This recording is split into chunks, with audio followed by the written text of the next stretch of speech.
Ci sono domande che l'uomo si pone da quando esiste. Che cos'è l'anima? Siamo soli nell'universo? C'è vita oltre la morte? A cosa cazzo serve un sabotatore Fomorian? Per le più stupide di queste ci sono la religione e la scienza.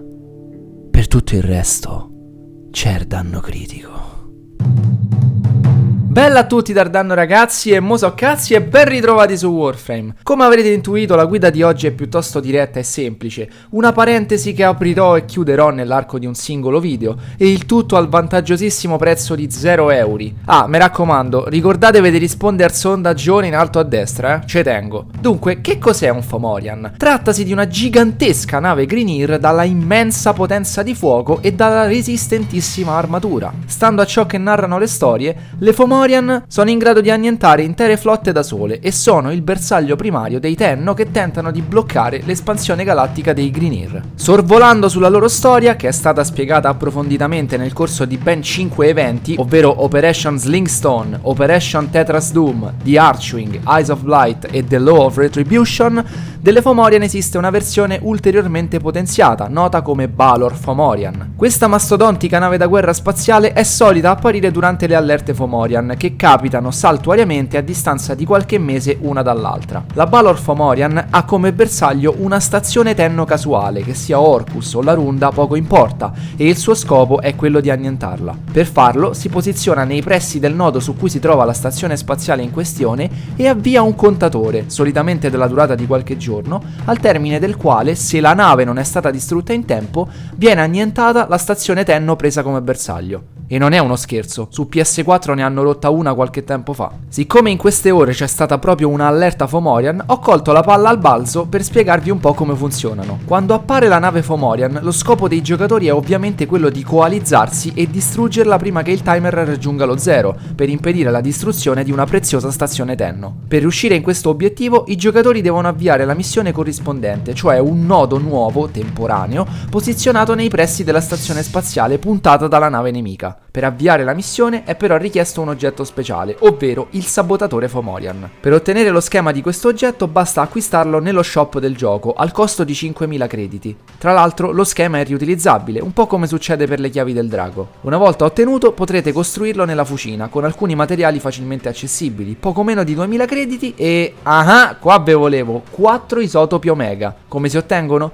Molto semplicemente vengono introdotti nella drop table di tutti i nemici presenti sul pianeta, sul quale è attiva l'allerta Fomorian. Per esempio, se l'allerta è su Mercurio, tutte le missioni presenti su Mercurio consentiranno, uccidendo i nemici che lo abitano, di ottenere uno o più isotopi Omega. Naturalmente il drop rate non è altissimo, ma nemmeno così basso. Il mio consiglio è quello di sfondarvi di difese e sopravvivenze, considerando il grande quantitativo di nemici che verranno a farvi visita, aumentando così le vostre chance di droppare isotopi Omega. Ricordo che questa risorsa speciale è droppabile solo e soltanto sul pianeta con l'allerta Fomorian attiva e solo per tutta la durata dell'allerta stessa, quindi ricordatevi anche di fare scorta per la volta successiva. Con i vostri isotopi Omega potrete dunque costruire il sabotatore Fomorian, che andrete di conseguenza ad equipaggiare. Rispettando i requisiti potrete infine avviare la missione dell'allerta e attaccare direttamente l'imponente nave Grineer. Vi avviso in anticipo che si tratta di una missione Archwing, quindi equipaggiatevi di conseguenza. La primissima fase consiste nell'avvicinarsi alla nave nemica. Lungo il tragitto troverete numerose unità spaziali Grineer, fra cui gli Zeppelin, in grado di creare delle reti di energia all'interno delle quali intrappolano i loro nemici. Date la priorità a questi bersagli o non potrete proseguire. Superate queste prime difese, vi troverete al cospetto del Fomorian, pronti per la seconda fase. A questo punto, prima di entrare all'interno, è necessario disattivare gli scudi. A tal proposito, ci sono 2 generatori posti in alto a sinistra e in alto a destra sulle fiancate della nave. Raggiungeteli, sparategli, fate sì che si aprano e distruggeteli definitivamente attaccando ciascun pannello separatamente. Annientate le difese, si apre la terza fase. Tutti i giocatori devono penetrare all'interno della nave attraverso i piccoli corridoi posti nella parte frontale e una volta radunati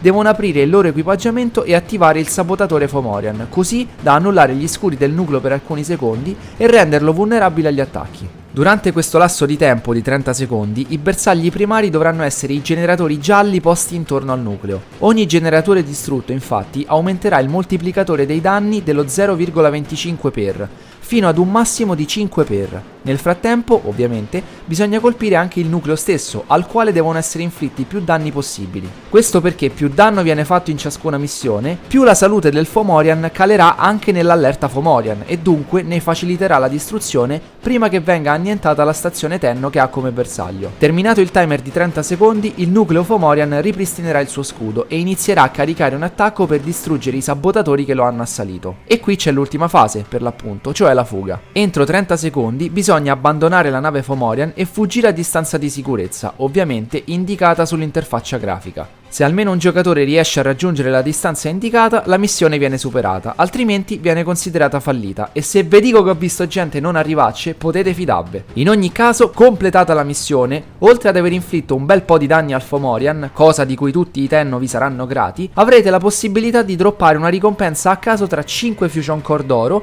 oppure i pezzi dell'Imperator Vandal, una Arch Gun di tutto rispetto per il vostro Archwing. Per correttezza vi ricordo che i pezzi dell'Imperator Vandal sono appunto schema, ricevitore e canna. E niente signori, pure per oggi dal Dan è tutto, spero che questa guida vi sia stata utile e vi sia piaciuta, se così fosse fatemelo sapere con un commento e un mi piace, se non l'avete ancora fatto rispondete al sondaggione in alto a destra, se non siete ancora iscritti iscrivetevi e noi ci rivediamo come sempre al prossimo video.